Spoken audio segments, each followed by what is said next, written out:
Hello, I'm Doug Muzzio. This is City Talk. The 2nd Avenue subway, the number 7 extension, congestion pricing, the Long Island Railroad into Grand Central, the Cross Hudson Rail Tunnel, congestion pricing, the Geary Design Downtown Transit Hub, congestion pricing.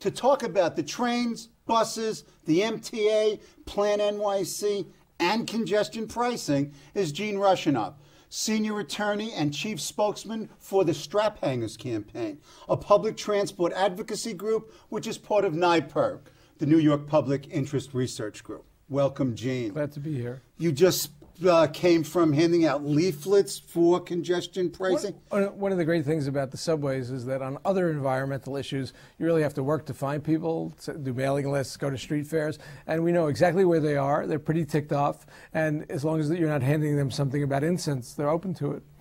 Okay. Why are Straphangers so in favor of congestion pricing? Why is it so salient? Before we talk about exactly what it is, why this conflict, number one, and why the support among Straphangers? Well, you know, congestion pricing tackles maybe 3 of the biggest problems the city has. We're drowning in traffic. We have doubled the national asthma rate. And we have wonderful ideas for fixing the transit system, only we don't have the money. So what congestion pricing does is it reduces traffic, in our view, and it provides a ton of resources over many years to get us a full-length 2nd Avenue subway, or connecting the Long Island Railroad to Grand Central, or creating bus rapid transit routes around the city. Those things are not going to happen unless we have the dollars to do them. Okay, so at the core of this, whatever it is, 127 proposals in Plan NYC, in many ways the congestion pricing is at the core because it provides the bucks to fund these other projects. How many bucks are we talking about per year? Well, I know it's guesswork, but go ahead. Well, what they say is that the Plan NYC and congestion pricing will raise about $30 billion over the next 20, 25 years, which can be used at a steady rate to advance all these projects. So we're talking $1 billion a year? Well, a lot of money. A lot of money. A lot of money, the real money. Although, you know, your viewers should know, I mean, the transit system's been fixing itself since about 1982, the people who run the system, and they've spent $53 billion, $53 billion with a B. It costs a lot of money. Subway cars, $1.4 million. You know, it's just, you can't improve things unless you buy and replace the fleet. But there is significant opposition to congestion pricing. What's the source of the opposition, and what are their concerns, and are they valid or not?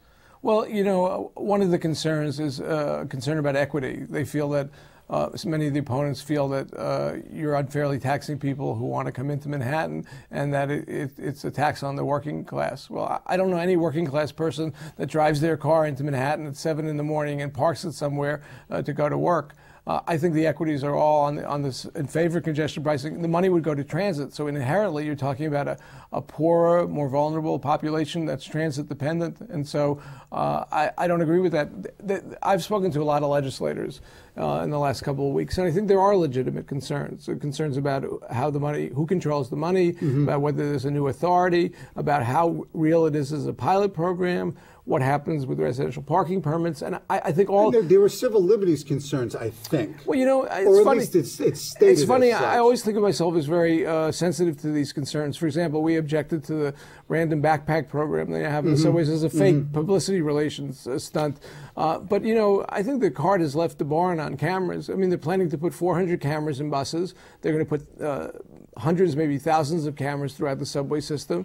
And I haven't heard legislators complaining about those. Okay. So, you know, if somebody's going to drive in a bus lane or they're going to enter a cordon and not pay a fare that they're required to by law. I don't see anything wrong with a camera taking a picture of their license plate the way it's done in London. The vast majority of people would use EasyPass, and it would just simply be deducted from their EasyPass card along with a credit for the tolls. Okay, why then the stalemate in Albany? The session ends on this Thursday, the 21st, and it doesn't look like it's going to pass, even with the governor's support. It looks like a heavy lift. Even the governor said that he thought they would come back in July for a special session. I think there are a lot of issues. So at the end of the session, when there's a flurry of legislation moving forward, it's just plain tough to deal with. A lot of legislators have said that to me. It's a 140-page bill. It takes time to read and to think about. And again, I think there are legitimate questions.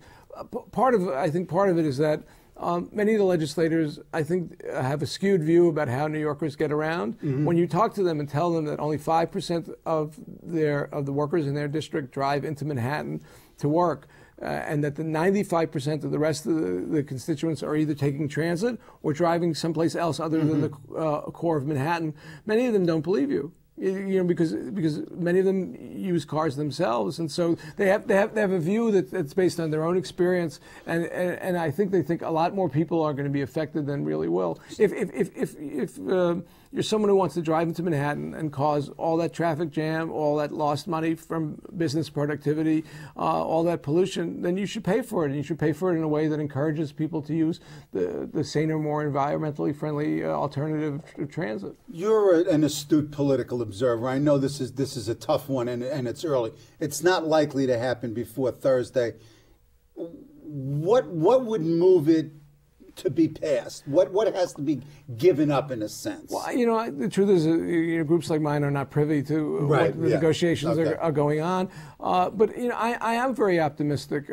We have these huge problems that are affecting our ability to be a world city and compete with places like London that are employing congestion pricing. I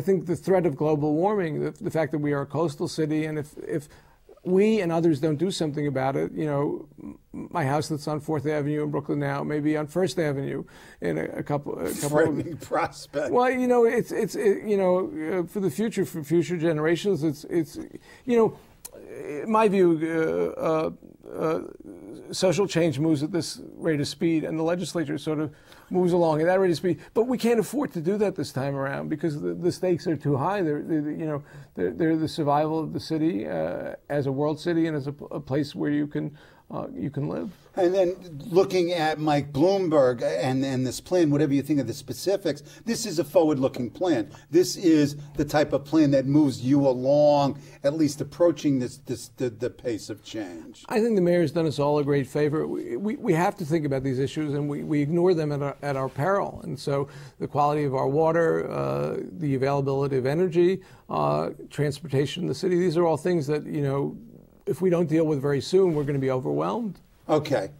One of the things that you had alluded to earlier was how this money that would be generated through congestion pricing would be spent. What would be the institutional authorities? The mayor in Plan NYC proposes SMART. I love their acronyms. Sustainable Mobility and Regional Transportation Authority, which would, in a sense, take these monies and invest in various regional projects. This seems to be cutting into the MTA and the governor's power. Is this going to happen politically? Well, first of all, is it good policy? Does it make sense politically? Well, I know why the mayor suggested it, because half of the money is going to be generated by city residents and half by the suburbs. Equity. And under the current scheme, if it went through the MTA, the city has 4 votes out of 17. Right. So he's raised a legitimate issue. The idea of creating a new authority seems to me a non-starter in an age when the governor is busy abolishing 200 of them. And I think there are other ways. The Senate Republicans have suggested creating a board that have members from the Senate, Assembly, governor and mayor. It's modeled after a board that reviews MTA projects, and it's a model that's worked for the past 25 years. So I think that's definitely to be considered. But the city has a valid point about not wanting to get shortchanged, as it has in the past on other. Constantly, we've been screwed. by the state. I mean, we've talked about the odious and oppressive relationship. Is this just a throwaway, though? I mean, does the mayor really expect it, or is this one of the things that gets given back in negotiations? I can only give you my speculation. Yes, please, speculate. This seems to be, one of those things that are eminently negotiable, and there are a couple of them in the bill. For example, the mayor under the bill would have sole authority to turn this pilot project into a permanent one, and the Senate Republicans have sunsetted this congestion pricing. So, it's either going to work or not work. If we set it up and under this pilot and the feds pay us $500 million to do it and improve some of our transit network, and that's the worst we're going to be off is that we've gotten this money. So the feds are going to pay under this, what is it, $500 million? Well, no one knows exactly for sure. It's possible. But they've sent every signal that they want. New York, if it happens here and it happens in a good way, it's going to be tremendously powerful for arguing it in other cities. Now, does the train leave the station if we don't do it during a special session in the summer? Well, the city would say yes, and I just don't know enough independently to be able to say if the deadline is real. But it's certainly what the feds have been saying, that unless we apply in July, maybe in August, the pot of money is going to be obligated elsewhere. Okay, let's move to the MTA. We've got a new set of executives. We've got an agency that has in the past had some fiscal problems. You requested from the IBO an analysis of budget projections, and looking at the rather extensive study, we've got problems here. Yeah, say 3 or 4 years ago, we argued that the MTA was not leveling with the public about its financial problems, and they didn't. And they didn't, and it's created a whole wave of public authority reform, not just for the MTA. Mm-hmm. This time around, we're not arguing that they don't have serious problems. We think they're facing spiraling deficits, largely because they borrowed an incredible sum of money, and now they're paying it back through their budget. And so, right now they're running a surplus. They'll probably run a surplus this year. But you look at 2008, 9, and 10, they're up to $1.8 billion. Why running the surplus now? Is it just the fact that they own all this valuable real estate? I think this is very hard for the public to understand, this roller coaster that the MTA goes through. They're supported, besides a lot, by fares. 60% of their budget comes out of fares. But they're also supported by dedicated taxes that are sensitive to inflation. So if the sales tax is doing well, they're doing well. And in particular, they have several real estate taxes, a mortgage recording tax, a property transfer tax. They are doing unbelievably well, right, hundreds of millions. Cities, and right. the city and the state have benefited from this. But, they're warning that the day of superheated real estate markets is not going to last forever. And at that point, the projections show, given what they know about the market and about their other is that they're going to start running deficits. And the big reason why is because they borrowed all this money, and so their expenses are going up way above inflation because they have these interest payments as far as the eye can see. Okay, so you've got dedicated taxes, you've got fares. You've got, the thing they're generating from real estate. You've got tolls, too. And you've got city and state subsidies. Are these resources enough? Who's got to cough up the money? If it's not me and you, as IBO suggests that, at the minimum it may be 20% by 2010, bringing up to 240, or it may be 50% that brings it up to $3. How do we get out of this dependence on the fare? Well, in the 25 years I've followed the MTA's finances, there's been basically one solution, which sometimes leaves us unhappy, sometimes makes us feel we've got an okay deal, and that is that every sector of the region's economy that supports transit and benefits from transit should contribute to transit. So, for example, you have these real estate taxes, a sales tax, a corporate income tax, several gas taxes, and then motorists pay through higher tolls, and riders have paid through higher fares. And so, as a fairness concept, it seems fair to us that if you ask everybody to pay, you ask everybody to pay. And the last time around, even Peter Calico in the last regime recommended to the governor increases in these dedicated taxes as a way to help pay for their operations and for a very ambitious but very necessary capital. And what happened? Well, he got it. And what's going to happen now? Is something similar going to happen? And it's not going to be dependent on the fares? Well, we'll see what Lee Sander and his colleagues do. We're not necessarily opposed to a fare hike if it's coupled with other sectors of the economy paying some reasonable share of the cost. We just don't want the riders to pay for it all, and we don't want the burden on riders to go up. It's already, as Lee Sander would say, it's already the highest in the nation, and it's a phenomenal recovery rate. Depends on how you calculate it, but we're definitely well above the national average. And so I just don't want all of it to fall on the riding public, and I want the money. So congestion pricing, which is mainly targeted at rebuilding efforts, the capital programs, would at least provide some relief of the pressure on the fare. And I'm afraid, we went into a meeting with the governor earlier this year about congestion pricing. The mayor did us the great favor of getting a meeting with the governor, and But you were doing him a favor too. Obviously. It was both ways, and I said to the governor, this is your problem. The MTA's budget is a state problem, and you've got a huge one coming up, huge operating deficits and huge capital needs, and so. In congestion pricing, we have the unusual situation of a mayor actually pushing for something that will help solve some, not all, but some of the governor's problems.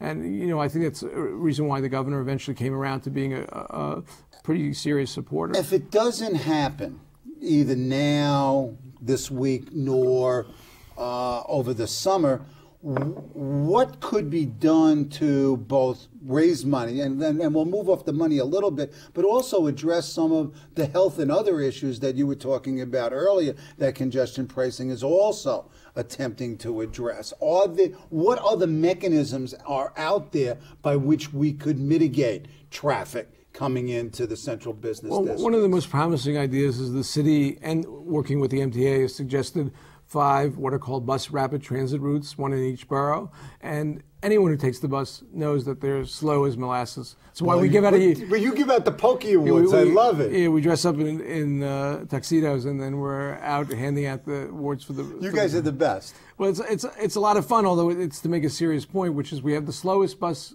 speeds in America. And for a long while, the Transit Authority thought it was inevitable, sort of like the weather, but it's not. And or crime. Exactly. So with bus rapid transit, you do a certain series of strategies. You paint the lane a distinctive color. You create new bus stops. And cars aren't allowed to drive in those lanes? And well, that works in New York. I know it works in London, but... Well, what you need is to put a camera on the front of the bus to take pictures of people who are violating the lanes, because the cops are never going to be able to be at every intersection. And there is bus rapid transit camera enforcement in Albany right now, and so and it's part of Plan NYC. Right. So these series of strategies, I grew up in Sheepshead Bay. They're going to make the B44 down Nostrand Avenue a bus rapid transit lane. So instead of it could take me anywhere from 25 to 50 minutes to get to my classes at Brooklyn College. And now it's going to be a dedicated lane. It's a real dedicated lane. And it'll probably take people 20 minutes to get to the beginning of the 2 and the 5, which a lot of people... If you can get cars out of that dedicated lane. No, I understand. I know that's a serious problem, which is why we really need these cameras. And only Albany can authorize them. Right. What about tolls on the East River bridges? I mean, does that make it worse, better?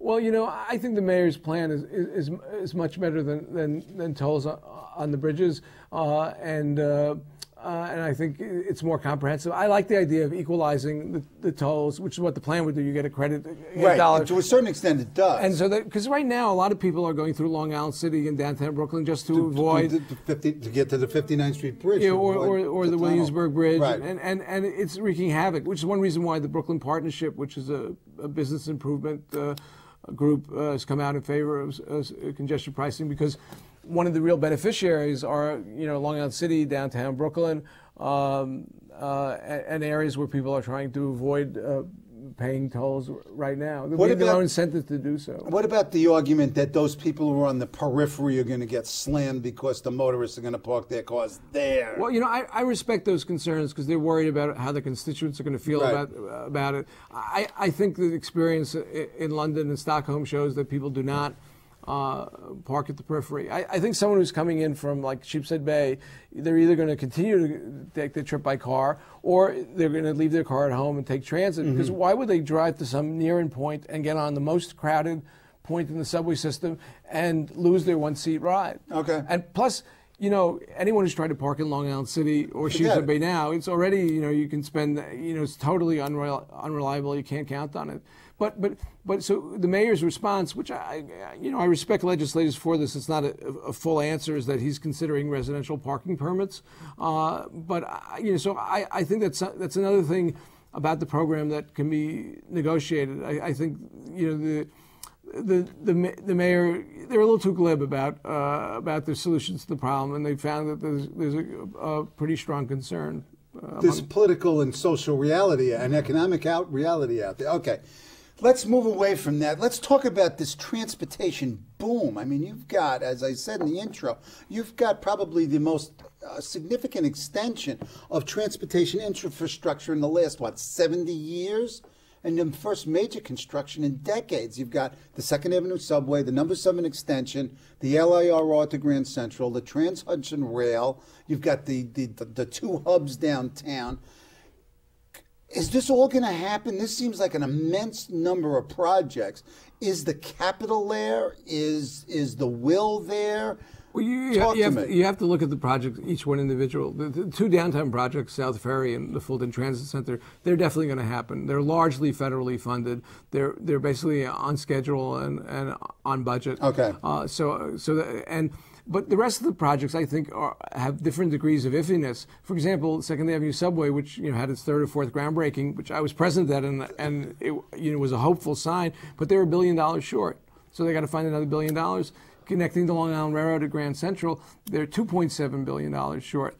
So I hate to bring the number 7 line. Keep going. Well, you know, or the rail freight tunnel. You know, I hate to bring up congestion pricing again, but unless we find some long-term revenue source that can back these projects, they're going to remain in the liberal limbo. During the Pataki era, the state's leaders were for everything, which meant they were for nothing. Mm-hmm. You know, things move forward, it fits and starts, and so I hope there's a consensus, a realization on the part of the governor and the legislative leaders that unless they come up with a long-term funding source, they're going to encourage public cynicism if these projects, which are all heralded, then just stop.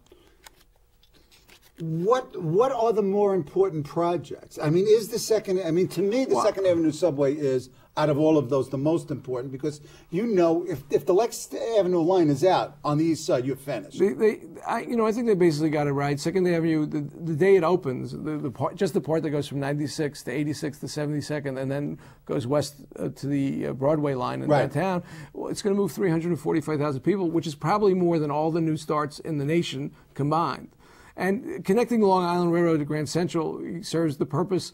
Right now that the Long Island Railroad comes into Penn Station, and a huge, about 75,000 riders take the subways back to the Central Business District near Grand Central. So the idea that you'd be cutting out for them a return trip and the cost of a monthly Metro card, it's a very important project. It also makes it possible eventually to have better airport access, and I think it's worthwhile. The other projects.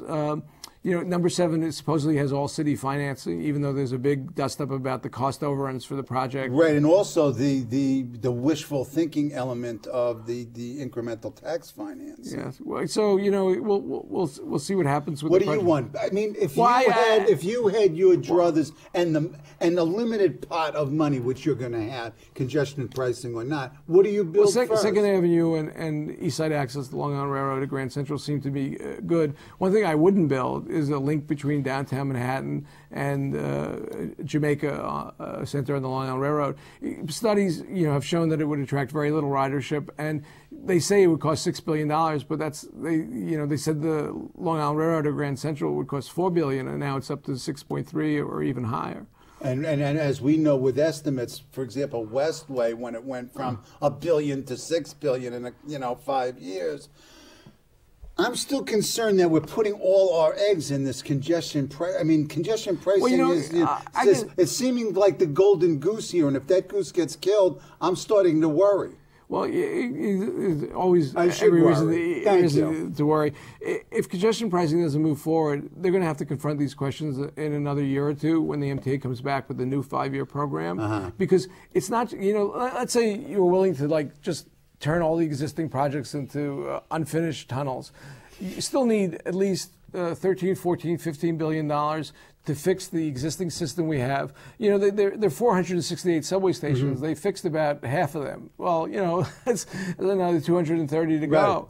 And a lot of money is going to be needed. And I think there is consensus among the leaders and civic groups that we need to invest in transit, or we'll go back to the way New York was in the 70s when they were all covered with graffiti and the doors were broken, the lights didn't work, and the trains were very, very unreliable. Yep.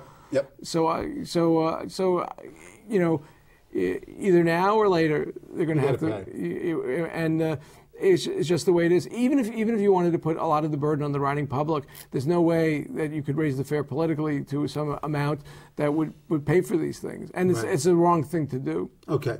Last question. You guys are, Straphangers, are going to start surveying passengers on the number 7 line under the auspices of the MTA. What do you expect to find, and how do you expect this information to be used? On this one, it's the Transit Authority itself that's going to survey riders. Oh, okay. So I'm hoping they'll show us the draft of the survey. Oh, I know. I thought that you guys were involved in this. It's a challenge to survey the riders. I give Howard Roberts, the new president of the Transit Authority, a lot of credit. You know, they call themselves a customer-driven organization. Well, you can't be customer-driven if you don't talk to the customers. Right.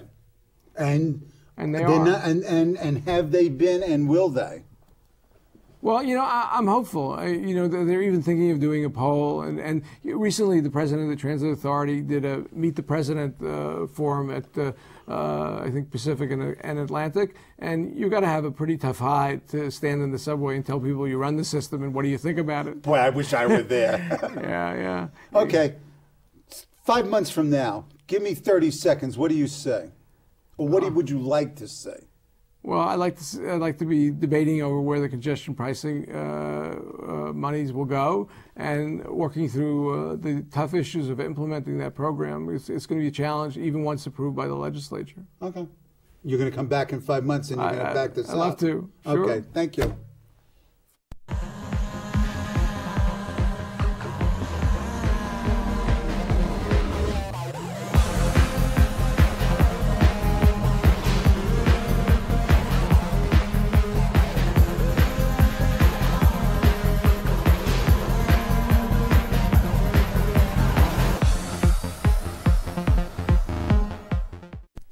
Hello, I'm Doug Muzzio. Let us know what you think about this show. You can reach us at CUNY.TV. When you get there, click on the bar that says Contact Us and send your email. Whatever it is. Thanks, no thanks, obnoxious, do it. Send it.